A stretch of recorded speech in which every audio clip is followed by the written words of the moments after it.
Hi hello welcome to channel. இன்றைக்கி என்ன பார்க்க போகிறோன்னா, ஒரு மொபைல் தண்ணியில் இருந்துச்சு. அது தண்ணியில் 4 days ஆயிடுச்சு.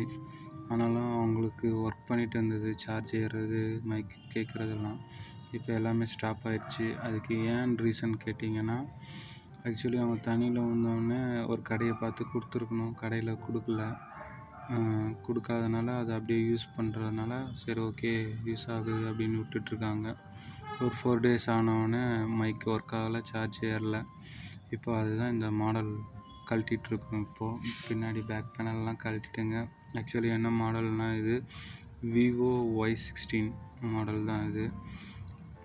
சிம் ட்ரைவை கழட்டிடலாம், சைடில் இருக்க பீடிங்கையும் கழட்டிடலாம். ஃபிங்கர் பிரிண்ட்டை கழட்டும் போது பார்த்து கழட்டுங்க, கட் ஆகிடும். ஏன்னா இப்போ அப்புறமா பேட்ரி கனெக்ஷன் எடுத்துடலாம். பேட்ரி கனெக்ஷனை எடுத்து சிசி பேட்ரியை எடுத்துடலாம். பேட்ரியை எடுத்துகிட்டு நீங்கள் என்ன பண்ணுறணுன்னா, அடுத்தது டிஸ்கனெக்ட் பண்ண வேண்டியதுதான் கேபிளெல்லாம். நெட்வொர்க் கேபிளை டிஸ்கனெக்ட் பண்ணுங்கள் அதுலேருந்து. அதுக்கப்புறம் சார்ஜிங் ஏறுற ஸ்ட்ரிப்லேருந்தும் எடுத்துருங்க. அதுக்கப்புறம் சிசி போர்டை எடுத்துடலாம். ஆமாம், ஆக்சுவலி தண்ணி பட்டிருக்கு, நல்லாவே பட்டிருக்கு. ஜூமில் காட்டுறோம் பாருங்கள், தண்ணி பட்ட இடம் பட்டிருக்கு. ஆக்சுவலி இப்போ ஐபி போட்டு நம்ம க்ளீன் பண்ணி பார்ப்போம். க்ளீன் பண்ணி ஒர்க் ஆச்சுன்னா ஓகே தான். ஏன்னா ஒரு வாட்டிக்கு 2 வாட்டி நல்லாவே க்ளீன் பண்ணிக்கோங்க. க்ளீன் பண்ணி போட்டு பாருங்கள்.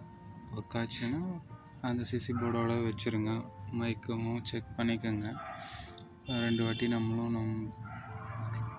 ப்ளோயரில் ஹீட் பண்ணிடலாம். ஹீட் பண்ணி போட்டு பார்த்துடலாம்.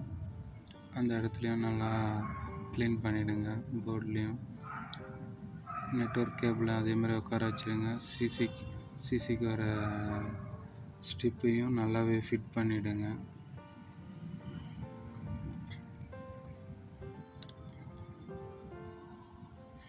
நெட்வொர்க் கேபிளையும் இப்போ மாற்றிடலாம் நம்ம. ஆக்சுவலி அந்த போர்டில் ஏறலை, புது போர்டில் தான் ஏறுது. அந்த போர்டில் ஏற மாட்டேது. அது இருக்குது பாருங்கள், பழைய போர்டு கீழே. இப்போ புது போர்டை நம்ம ஃபிட் பண்ணியாச்சு. பேட்டரியும் ஃபிட் பண்ணுறேங்க. ஃபிங்கர் பிரிண்ட்டையும் ஃபிட் பண்ணிவிட்டு இப்போ செக் பண்ணி பார்த்துடலாம்.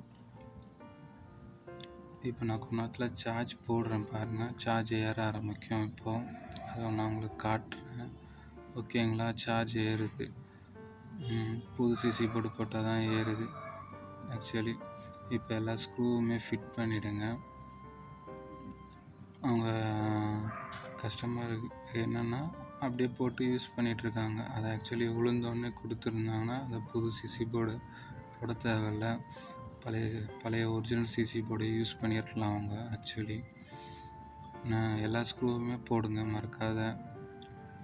மோஸ்ட்லி ஸ்க்ரூ கழட்டும் போது ஒரு மேக்னெட் வச்சுக்கிட்டிங்கன்னா நல்லது. இப்போ நம்ம பேக் பேனலில் ஒட்டிட்டு ஒரு ரப்பர் பேண்ட்டையும் போட்டுக்கலாம். ஒரு 2 hours 3 hours அந்த ரப்பர் பேண்ட் இருந்தால் கூட போதும், நல்லா ஃபிட் ஆகிடும். உங்களுக்கு எதனா டவுட் இருக்குன்னா கமெண்ட் பாக்ஸில் கமெண்ட் பண்ணுங்கள். தேங்க்யூ ஃபார் வாட்சிங் வீடியோ.